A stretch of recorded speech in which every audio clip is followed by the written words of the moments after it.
Welcome, friends, to the Someone Gets Me podcast. I am your host, Dianne Allen, and I am so delighted that you're here. This podcast was created because I believe there is a visionary leader inside each one of us who is waiting to be seen. In each episode of Someone Gets Me, you will hear useful tips from successful visionaries who will share their stories about how being seen has allowed them to take their vision out into the world with action. The joys of being a woman in the STEM world. I have a great guest for you today. I have Sarah Freeman with me, and Sarah and I go back a few years in a really interesting way. But what I know about Sarah is that she's eclectic and has great interest and is very talented. So we're going to talk about women in technology today because she is in that space. And I want to speak about women in technology today. And I want to hear what Sarah has to say, because I think it's really important that we look at the disparity happening in our world head on and see what we can do as women and as men to further the technological advances to be a positive, beneficial influence here on Earth. So Sarah is my willing guest as we talk about very important matters. So get your notebook and pen to take notes, and get your favorite drink and join me as we talk to Sarah today. Welcome, Sarah, to the show. Thank you. I'm so happy that you're here with me today.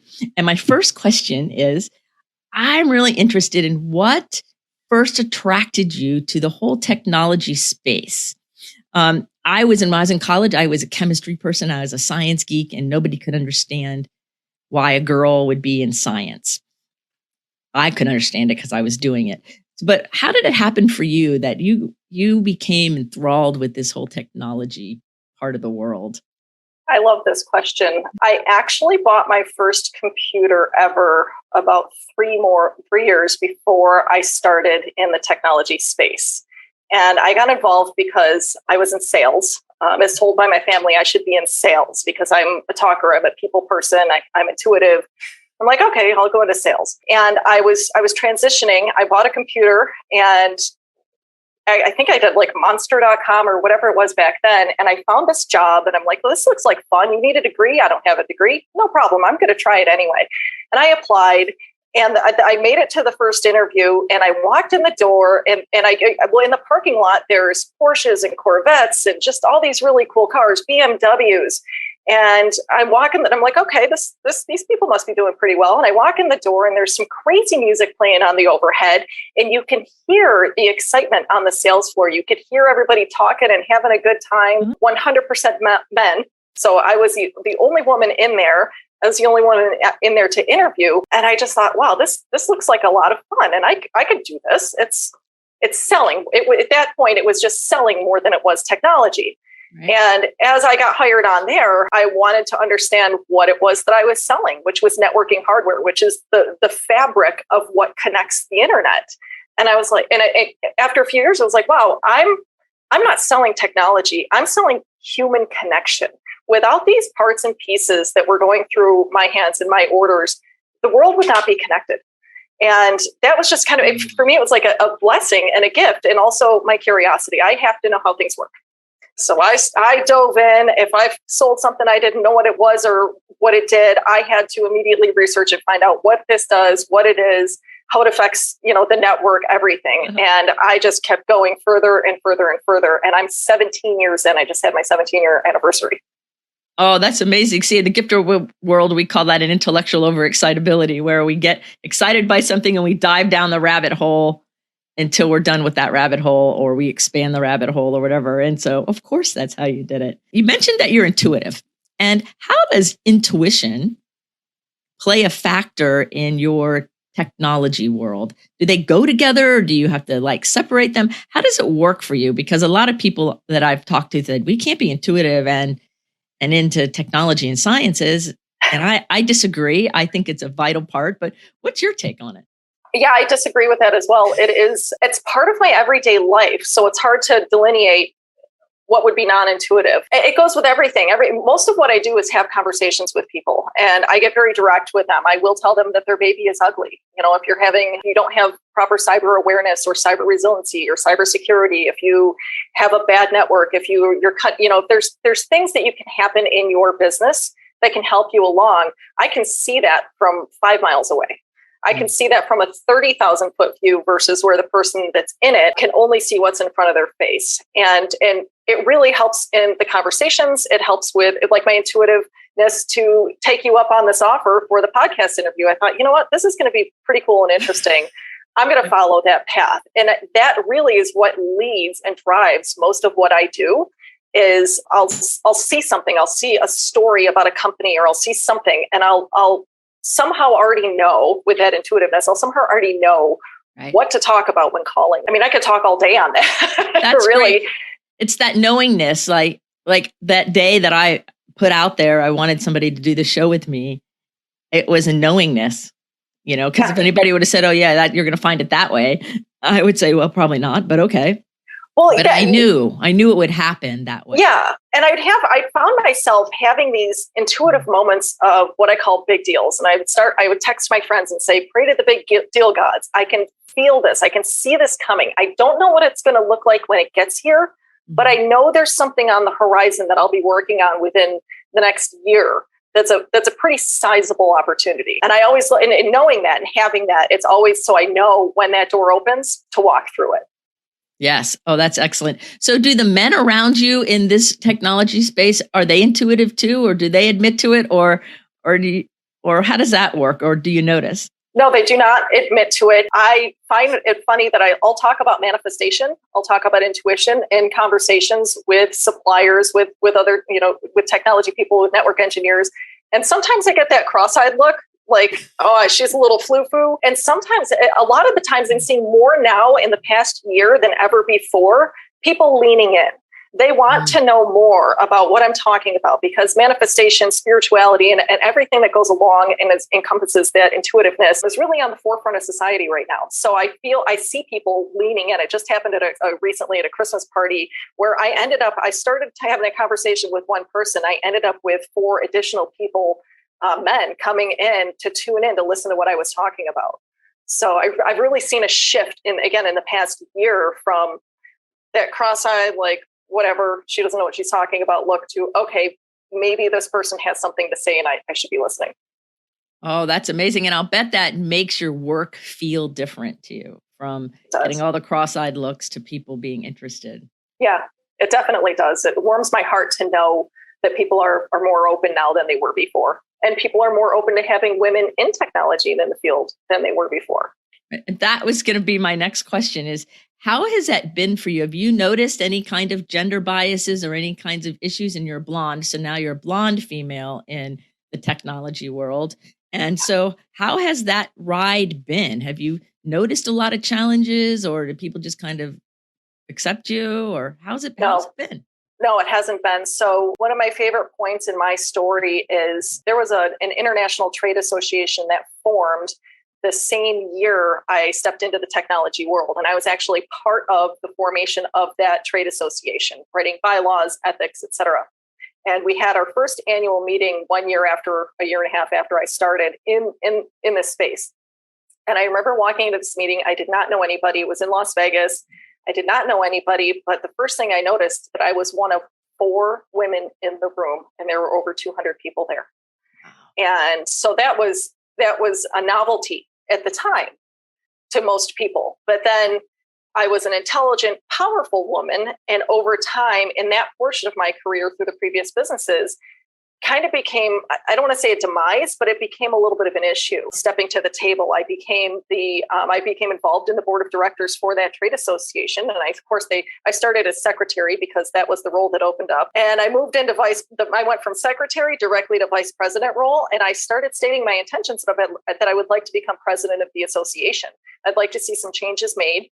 And if I'm at the helm, I can help drive some of these changes. And that didn't go over well. There's a lot of boys clubs in that space. They would go golf trips together. They would vacation together. They would do these things. And that the women were never invited. But what's interesting also, at the last year that I went to a meeting and the last year I was involved with that association, there were 43 women in the room. And I was like, wow, I got up on stage to do a presentation and looking over the crowd, it was like, wow. Because in 2005, there were 4 of us in this room. And one of them was there, what do you call it? She was just directing the meeting. Like she was the meeting. Yeah, she was a facilitator for the meeting. So there was really only 3 of us that were actually in technology. And to look out over the room and see 43 women in technology, in sales roles, in management roles was just amazing to me. And now that I've moved over into an advisor position, I'm seeing more and more women in the role of CIO. I'm seeing more women in cybersecurity. One of my best friends just got her master's in cybersecurity and she's going for her PhD. And so I'm seeing that shift, and I'm hoping that I'm part of that shift. I'm hoping that I'm helping drive that. And I do some of that in the nonprofit work that I do, helping minorities and women get into the technology field and getting over that stigma. Right. So what do you think is the biggest obstacle so far? Like, it's changed a lot for the better, but when you look at it, what do you see as the biggest obstacle that we could all help with to bring that obstacle so it's not so big in the world? Yourself. Yourselves. I had an opportunity. I used to run a warehouse business, so I shipped parts all over the world, and I was hiring an intern, and I sent the application to only a women in technology group at the local college, saying I'm hiring an intern, and nobody was applying. And I kept asking the manager of that group, like, what's happening here? And they said, oh, you'll only pick a man. I said, I didn't actually send this out to any men. Why aren't these people applying? They automatically put themselves in a role, even as me, as a woman that is hiring for a paid internship. They still put themselves in that role of, I would choose a man over them. And that's really when my passion really hit home and said, okay, I have to do something to change this. This we cannot continue forward with that vision.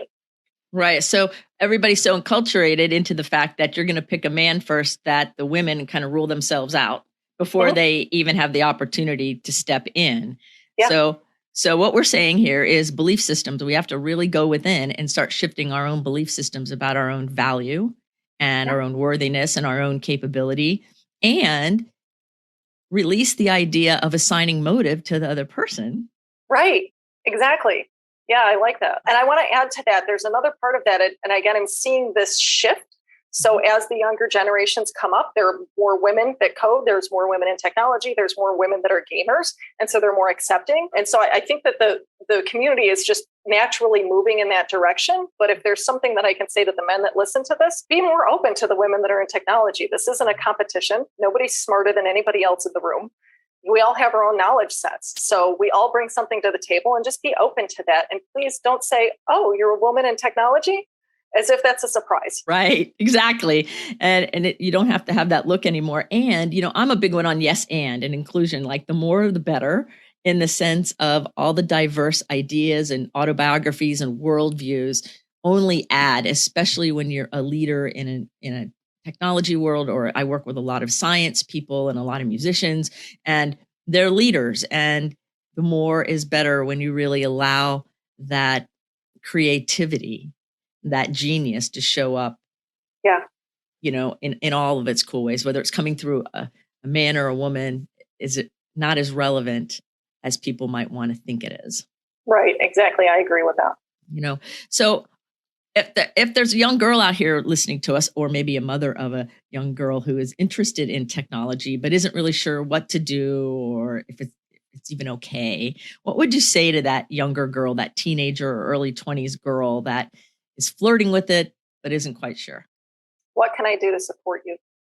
Ooh. What tools do you need? What can I do to support you? And also, look, there's a lot of applications, like apps that you can get on your phone to learn how to code, to build games, to build basic websites, and to just get your feet wet to see if you really like that and understand it. Technology isn't just about sitting behind a desk and typing code into a computer. Technology is everything. If everywhere that you look in your house, there is a piece of technology. Technology connects the world. So just play and dabble and find what interests you, and use those free resources, because there's so many out there. Right. And then if you're wondering and you're not sure, check the show notes for Sarah's LinkedIn page, and you can message her and she'll help you. She just absolutely. Absolutely. She will support you. And you're bringing a smile to my face because I was just speaking to my social media strategist, Victoria Rose, who interviewed her recently on this show about realizing you're gifted. Like, what's that about? And the other day I asked her, so what have you been doing over the Christmas holidays and over the holidays and things? And she says, well, I'm learning code because it's something to do. It's something fun to learn. Yes, I celebrate that. That is fantastic. And she's a classical pianist and teaches music and does social media and does all of these really cool things. And she was teaching herself code because she just wanted to learn about it. And I think that's what you're speaking to, is follow that curiosity in people. Yeah. And that when you're curious, go down that a little bit and check it out. And there's always avenues to see if you like it or not, and I think that's a really good way. And you can use your intuition for, how does this feel? Exactly. And you don't know until you try. Exactly. I agree with that 100%. Like, I love some technology things and it's fun to play with, but I know myself, and I know that if I go too far, I'll lose track of time. And then pretty soon I won't, it'll be a big mess, and that won't be a good thing. So I know where my limits lie.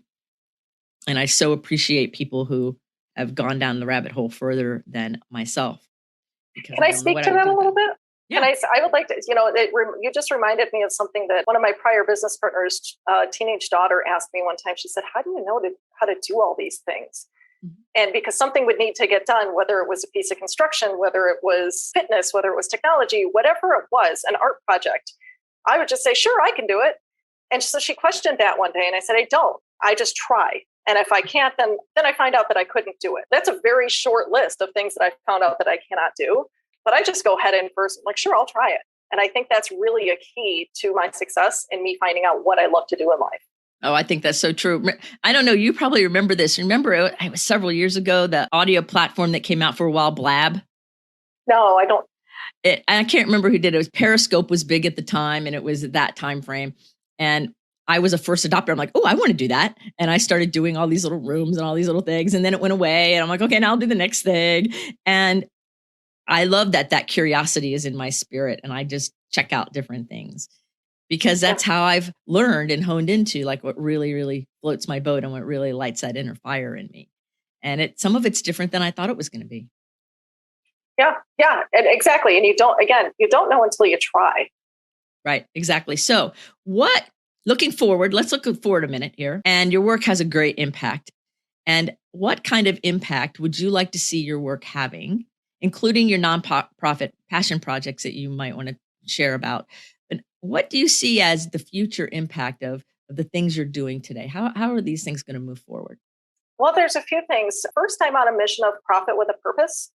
So I used to be profit and then purpose, and I would send money to nonprofits, to charities. I would go with the Habitat for Humanity once or twice a year and help build houses. And that was great. But I came to this realization of I can profit with purpose. And that's what this mission is. So I'm connected to a lot of technology suppliers. That's what I do. I advise on which platforms to choose, et cetera. So that actually goes hand in hand with the nonprofits that I work with, that we're helping to close what's the digital divide or digital inequity. And what I would like to see happen with that is to see every child in a Title I school, every child have access to a computer and have internet at home so that they can get online and not start behind the rest of their class and not start behind the rest of the world. Mm-hmm. And I would like to see adults and outside of college students. In technology, you don't really need college. You need your certifications. In order to get those certifications and also to get a job, you need hands-on experience. So what I do in the nonprofit world, the several that I work with, is I'm actually creating an ecosystem where people can be involved. They get hands-on experience working with computers on more of the adult and older teenage range. And then we take those computers and we hand them to students in Title I schools so they can take them home, working on that connectivity. And what I would like to see by the time I retire, I would like to see a more evenness in terms of men and women in the technology world. And I would like to see more technology classes offered in the schools, because really this is where we're going. We don't, we have all the basic subjects and there are some that are available, but not really, not what we really need to prepare these students for the world of technology in 10 years from now. And waiting until you're an adult or have to figure it out way later. It's like, it always feels like you're playing catch up. It makes much more sense to educate people earlier in an equitable manner. So I love those projects, and I love how they have that interconnectivity. That's beautiful. I love it. So now I have a few other like random questions that my intuition is saying, and that I'm just curious about. Okay. What kinds of things do you do for fun? Because I mean, your brain is, technology, that's very cerebral, but you're also intuitive. That's very ethereal. So what does Sarah do for fun? I read a lot. I am addicted to personal and professional development.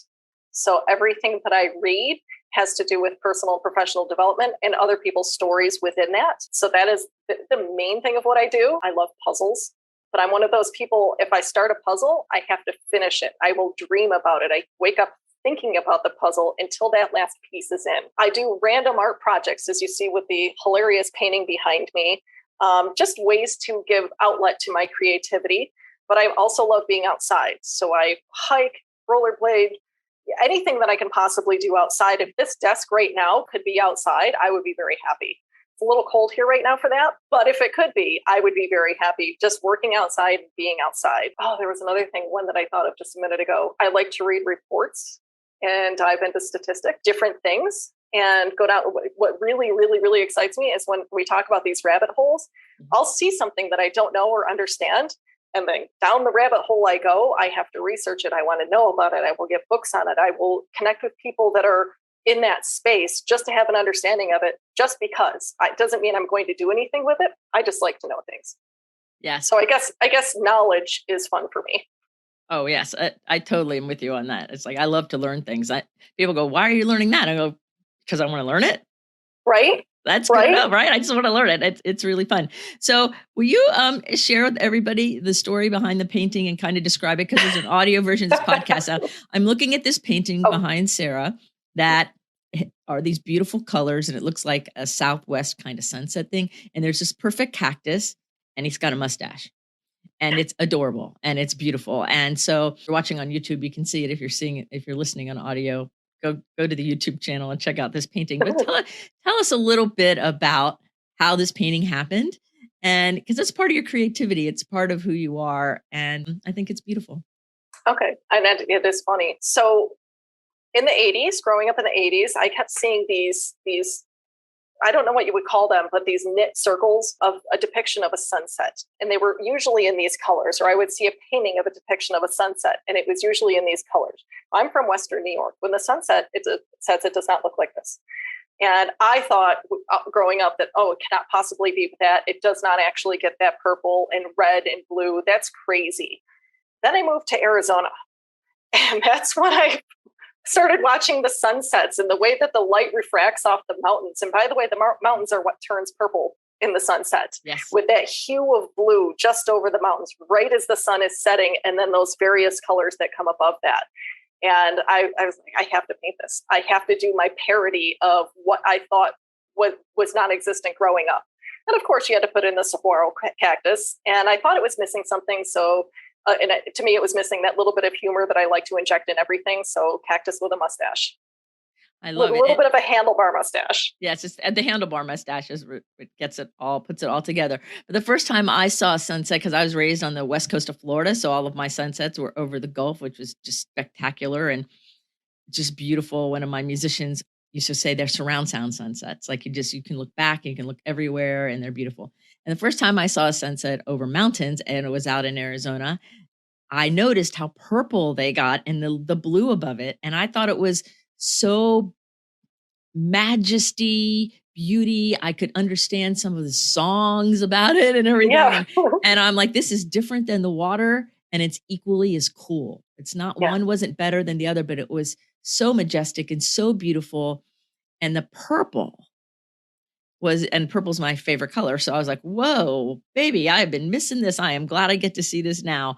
And it's just breathtaking to give ourselves permission to step into something totally new and go experience it.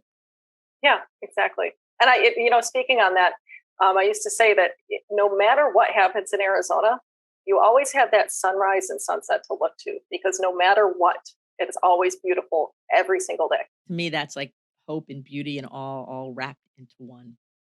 So what is your most memorable food you've ever eaten? Wow, that's a fun one. Most memorable food. Mhm. I reluctantly tried a frog leg in St. Lucia at a French restaurant in St. Lucia. And this frog leg was about the size of my forearm. And they put it down in front of me. It was like one leg. And I just busted out laughing because I'm like, what frog? Are there frogs in the world that are this big? And yes, by the way, it does taste just like chicken, like a light version of chicken. But it was the size of that frog leg and imagining how big that frog is. And then also the hurt and the pain that I felt because I realized that a frog had to die in order for me to eat that. And that was it. So for me, that was the most memorable because that really made it. That was when I crossed over the line of, okay, I'm not really into meat or anything that has that type of life. I even have a hard time cutting plants sometimes because it breaks my heart to think that they're being hurt. Yes. So that was the most memorable thing I've eaten because it was life-changing for me. Yes. Oh, yes. I had somebody that I was working with recently who went diving in South America, and he goes, I could feel the essence of the fish that we caught that he was eating afterwards. He goes, I could feel the essence, and he won't touch it anymore. He won't do it. Yeah. He says, I just can't. And that's that deep, intuitive connection to sentient beings beyond just human prefrontal cortex connection. Right. So is there anything that you wanted to talk about today that I haven't asked you about, or anything on your heart that you would love to share with everybody? I have a final question, but I want to make sure first that all that you would like to share, or that's coming to you intuitively or mentally that you would like to share, is said. You know, the one message that it's been driving home for me, and I think is going to be my message for 2022 is trust yourself, because that's how you learn to trust your intuition. Knowing that first answer that comes up, even though you might not like it, is the answer, and to trust in that and to take that step, that leap of faith, whatever you want to call it. Indiana Jones comes to mind with the steps appearing. But that knowing that trusting yourself, and when you take that step, the ground will be there. The platform will be there. Just do it and watch your life change. Once you commit to trusting yourself, your life will start to become better. Your life will start to change. And again, that is the first step of understanding and trusting your intuition, is trusting yourself, because you are your intuition. Yes. It's your brain that's putting those words on there saying, oh no, maybe it might not be that. So do that. And that if anything, that's my message to the world for 2022. That's great. And so intuition's not all woo-woo. It's the highest form of intelligence. And so it is not what a lot of people think it is. And when you combine it with trust and openness and awareness, and you start paying attention and verifying and confirming what you're getting, then it's a game changer. It's a total game changer. So are you familiar with heart math? Oh, yes. Okay. So that's what people should know there, because again, the person that has to know how this works. Wait, how does intuition work? How does this? I got into heart math, and now I'm an advocate. My goal is to, by the end of 2023, become an instructor so that I can teach people intuition. Because for years I kept asking, how do I teach this? How do I show other people how to do what I do? And it's more than just trusting yourself. And how do you do that? And that's incorporating some of that science, which I love, because you can explain, well, this is really what's happening physically. So it's not just woo. But here's some science behind it. Yes, absolutely. I've been teaching people how to develop and use their intuition now for 40 years or something.